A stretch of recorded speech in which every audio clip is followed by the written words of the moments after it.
के दौर हुकूमत की यादगार है। यह किला नौकोट शहर से 3 किलोमीटर के फासले पर वाक़या है। यह किला मीर करम अली खान टालपुर ने सन 1814 में तामीर कराया था। इस किले की शानदार बनावट की वजह से यह किला बाकी बनाए गए किलों से मुनफरद नज़र आता है। यहाँ दूर दराज से शाह घूमने आते हैं और इस किले की को और खूबसूरत बनाने के लिए हुकूमत की जानिब से तरक्याती काम जारी है, जिसकी वजह से नौकोट शहर की आवाम छुट्टी के दिन यहाँ घूमने आती है। और आने वाले हज़रात का कहना है कि बस हम यहाँ पे घूमने के लिए आए थे, सब के सब दोस्त। आज जुम्मे का दिन था, फारिग दिन था, तो हमने सोचा चलो घूम कर आते हैं।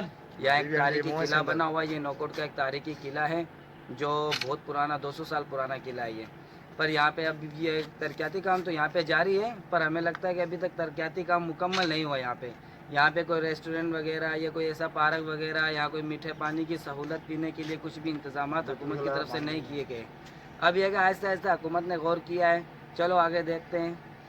मलक कामरान, पाक एशिया न्यूज़, नौकोट।